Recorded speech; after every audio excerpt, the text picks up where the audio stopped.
feel your love. Hello guys, welcome to the step up code. तो आज का जो सेशन है वो है जावास्क्रिप्ट का जो बेसिक पार्ट था उसका पार्ट 2 हम शुरू करेंगे। तो सबसे पहले इसका जो कंटेंट था इसमें क्या था कि ये फास्ट एग्जांपल था जिसमें हम बॉडी के अंदर स्क्रिप्ट टैग का इम्प्लीमेंटेशन किया था और उसमें डेट फंक्शन को शो किया था। डेट का जो कंटेंट है डेट फंक्शन से हम शो किए थे। तो अभी टाइप 2 हम दिखाएंगे। ये टाइप 1 था, टाइप 2 कैसे होगा।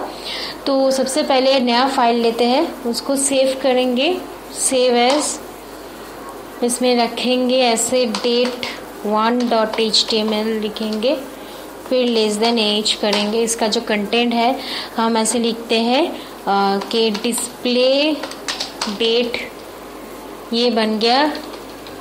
अब बॉडी में क्या करेंगे, बॉडी में एक डिफ टैग लिखेंगे, डिफ का एक आईडी प्रोवाइड करेंगे क्योंकि मुझे यही आईडी में डेट फंक्शन का जो डेट है वो शो करवाना है। ऐसे डिस्प्ले डेट एंड टाइम ऐसे लिख रहे हैं। मैं चाहती हूँ कि ये डिस्प्ले डेट एंड टाइम जो टेक्स्ट है ये रिप्लेस हो जाए और उसकी जगह पे जो करंट डेट है वो शो करे। तो इसीलिए मैं यूं एक टेक्स्ट लिख के रखी हूँ। अब नीचे एक बटन बनाएंगे, input type equal to button, name equal to button, value equal to display date, on click जो है, ऑन क्लिक इज इवेंट का नाम है, मतलब मैं बटन को क्लिक करूंगी तो वो क्या फायर करेगा, मतलब क्या एग्जीक्यूट करेगा, उस फंक्शन का नाम देना पड़ेगा। मैं ऐसे एक फंक्शन का नाम देती हूँ डिस्प्ले। ऐसे डिस्प्ले नाम का कोई फंक्शन नहीं है।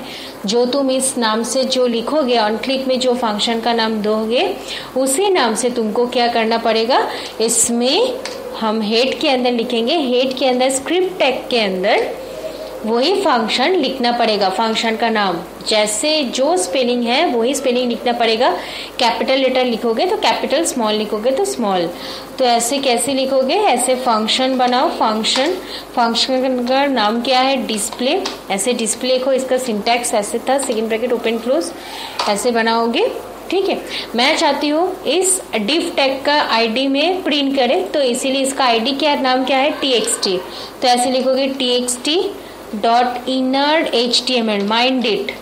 इनर हर एक वर्ड, हर एक अल्फाबेट स्मॉल है, HTML का हर एक अल्फाबेट कैपिटल लेटर है। तो txt डॉट इनर HTML में हम डेट फंक्शन को कॉल करेंगे। डेट का डी कैपिटल लेटर है इसीलिए डेट फंक्शन को कॉल करेंगे और इसको सेमीकोलन देकर क्लोज करेंगे। तो इसको हम सेव कर रहे हैं। देखो इसको जब सेव करेंगे, देखो इसका हम रन करके देखते हैं। तो सबसे पहले इधर जो कंटेंट है ये है डिफ टैग, इसमें एक बटन बन गया। देखो बटन को जब क्लिक कर रहे हो उस सेक्शन में पूरा टाइम को शो कर रहा है। तो ये है क्लिक इवेंट का काम। इसके अंदर तुम थोड़ा CSS डालना चाहते हो तो CSS कैसे बनाओगे, CSS करने के लिए तुमको स्टाइल टैग देना पड़ेगा। स्टाइल टैग के अंदर हम क्या करेंगे, इसका आईडी का नाम क्या है, txt है। तो इसीलिए आईडी हम जानते हैं क्या कि इसका हैश से चलता है, इसीलिए सेकंड ब्रैकेट शुरू करेंगे, हैश txt देकर इसमें लिखेंगे बैकग्राउंड कलर। इसमें कुछ भी कलर दे दो, जैसे हम देते हैं रेड, और इसका नॉर्मल जो कलर टेक्स्ट का कलर दो तुम ऐसे वाइट। ठीक है, और अगर टेक्स्ट जो है उसको थोड़ा बोल्ड देखना चाहते हो तो लिखो font hyphen weight. Font hyphen weight को हम लिखेंगे बोल्ड। ठीक है, तो चलो इसको रन करके देखते हैं। सेव कर लो सबसे पहले, कंट्रोल एस मार के, फिर ओपन इन ब्राउजर करो, चेक इट दिस। तो डिस्प्ले डेट को क्लिक करो, देखो इसका कंटेंट आ रहा है, उसी में कंटेंट को शो करेगा। ठीक है, ये है टाइप 2। टाइप 2 के बाद यही कंटेंट को हम टाइप 3 में दिखाएंगे, मतलब किस एक और तरीके से हम इसको दिखाना चाहते हैं।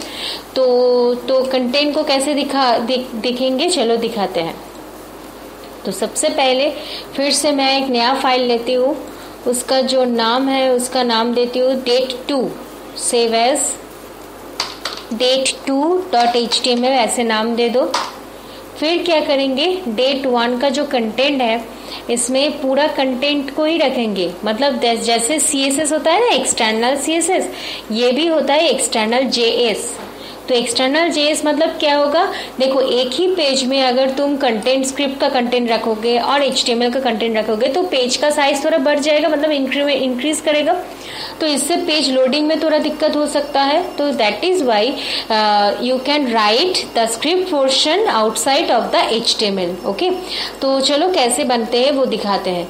यही जो कंटेंट था जो पेज में था उसको हम कट कर लेंगे इधर से, और ये जो स्क्रिप्ट था इसमें हम लिखते हैं सोर्स SRC में हम लिखते हैं ऐसे कुछ नाम दे दो, date.js दे दो। ठीक है, तो इसको हम सेव कर लो, सब सेव कर लेते हैं और इसको फाइल में जाकर नया फाइल बनाते हैं जिसमें सिर्फ ये फंक्शन सिर्फ रहेगा और उसको नाम देते हैं date.js, क्योंकि हम उधर सोर्स में JS एक्सटेंशन दिया था। JS मतलब है जावास्क्रिप्ट। ठीक है, तो ऐसे जो स्पेलिंग इधर लिखोगे उस नाम से बाहर वही सेम फोल्डर में एक फाइल बनाना पड़ेगा और JS फाइल बनाना पड़ेगा और उसमें ये कंटेंट को रखना पड़ेगा। तो हम एक और भी काम कर लेते हैं, एक बार में ही इसको एक्सटर्नल CSS में भी रख देते हैं। तो यही एक्सटर्नल CSS कैसे रखते हैं, चलो इसको एक काम करते हैं, इसको भी काट कर लेते हैं और फाइल में जाकर नया रख देते हैं और इसको सेव कर लेते हैं, पेस्ट कर देते हैं। इसको सेव करते हैं, सेव एज date.css ऐसे एक्सटेंशन दे देते हैं, एक्सटर्नल CSS का नाम date.css सेव कर लेते हैं इसको। आप date.html में जाएंगे और इधर कैसे उसका लिंक करेंगे, सबसे पहले ऐसे लिखेंगे link rel style sheet type equal to text/css और इधर लिखेंगे उसका नाम क्या दिया था CSS फाइल का, date.css, तो date.css लिखेंगे। इसको सेव कर लो, रन देखो, रन में कोई फर्क नहीं पड़ेगा क्योंकि कंटेंट का आउटपुट तो सेम ही है बट डिफरेंट है। वो था इंटरनल JS मतलब जावास्क्रिप्ट, अब ये जो कंटेंट है ये है एक्सटर्नल जावास्क्रिप्ट से बन रहा है। तो ये है कंटेंट का तुम्हारा आउटपुट। ओके, तो एक्सटर्नल जावास्क्रिप्ट एक और बार बताते हैं, मतलब तुम एक पहले HTML फाइल बनाओगे जिसमें सिर्फ स्क्रिप्ट टैग का रहेगा और स्क्रिप्ट टैग के सोर्स में जो JS फाइल है वो लिखना पड़ेगा। फिर लिंक टैग रहेगा, लिंक टैग में href में जो CSS फाइल है वो लिखना पड़ेगा। फिर नॉर्मल जो प्रोग्राम है HTML का जो कोडिंग है वो रखो। फिर date.css फाइल फिर से बनाओ और उसमें जो डिजाइन चाहे वो रखो।